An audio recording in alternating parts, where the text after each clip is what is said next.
Hello, my internet friends. Just want to show you what I've been working on.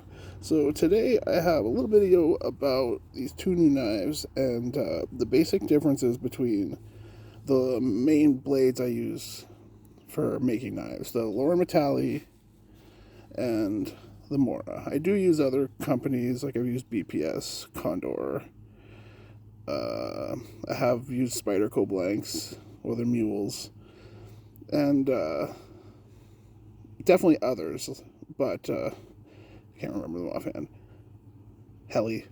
Anyways, but these are the two main ones I use. These are readily available in Canada for pretty reasonable prices. So what we have here, I just finished these two yesterday. This is a 125 millimeter ADCRV2 carbon steel with I think this is some sort of rosewood or walnut, or gosh, the wood is fleeting me right now, but it's got rosewood at the top there and brass bolster and end cap. And then this is a bird's eye maple. Lots of chatoyancy in that wood there, with a rosewood top and bottom, and then brass. I still have to clean up the glue and stuff on here, but if you look, these are about the same size blades. The number 6 or the number 3 is just a little bit taller, but they're pretty much competing with each other. Very, very similar Scandi, but this is a lot thinner. This is a 1090, I do believe, carbon steel. Try and stay in focus there. And yeah, ADCRV2. And then as we go down, we got the other sort of competing. You got the 105 millimeter. Sorry about all the fluff that's on there. They're well oiled. 105 millimeter ADCRV2 versus the number 2. And unfortunately, I don't have a finished number 1, but this is the 95 millimeter versus the number 1, which is, I think, 95 or 96 mils, it says on the case. But overall, you're going to get a lot thicker of a blade on the Laurin metallis versus a more thinner, kind of slicier blade on the Moras.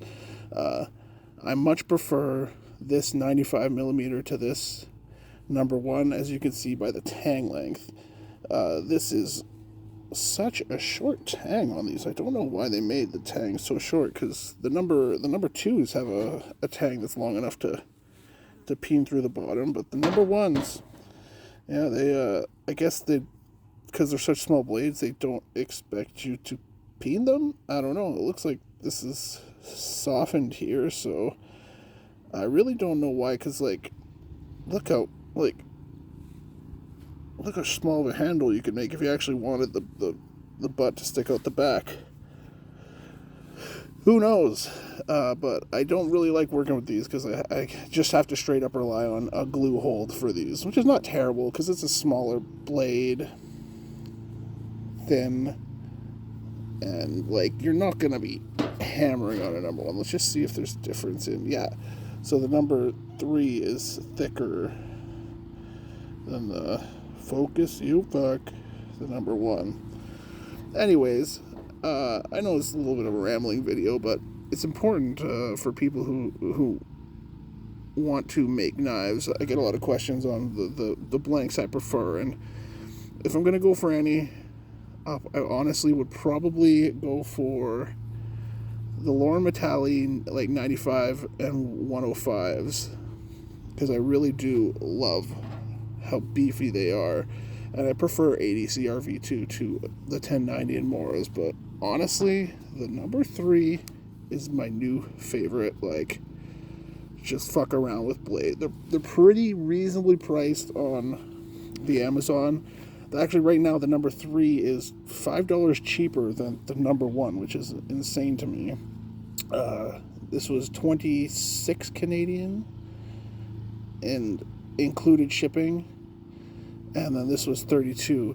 That's the one thing that's a little sad about the Laurin metallis. I have yet to find a distributor in Canada that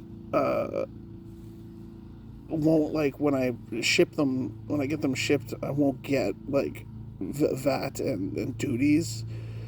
So these are actually cheaper cost per unit, but once you incorporate the shipping from the U.S. and the duties from the U.S., especially now, I haven't ordered them since we've been having these crazy tariff things going on, so it's probably even worse now. But last time I made about a $220 order from Knives of the North in the U.S., and I had to pay just about $100 in duties, which was really jacks up the price per unit. So yeah, I'm really liking this number 3 now that it's available on Amazon to just mess around with. They're between 25 and 35 bucks depending on if you get them on sale, and they now have the Mora 2000s on Amazon too. I really gotta contact Laurin metalli to see if if I make a large enough order, I can get them shipped directly to Canada, because it's ridiculous to me to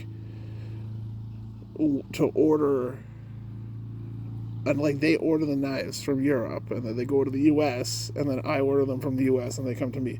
It would be actually just shorter distance for it to just ship to me. So as far as I know, Laurin metalli doesn't deal with like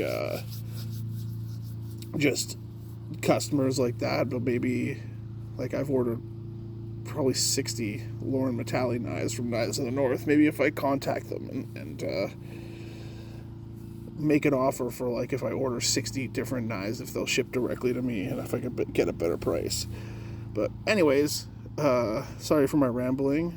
It's just a little video about the differences between the Moras and the Laurins, and let me know what you think. What do you prefer? A thinner slicier blade, or a thicker, more robust one that'll, you could definitely hammer this through wood if you like to baton a little easier and not worry about it. These Moras, especially the number 1 behind the edge, is pretty thin. You can chip these out pretty easily if you're not careful at the steel they use.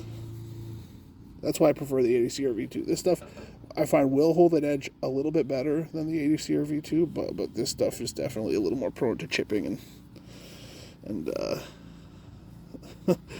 fucking up if you're a little silly with it. Anyways, I was hoping to make this a short, but no way, 7 minutes. So have yourself a great day, and I'm gonna go enjoy the weather and work on another knife. Cheers.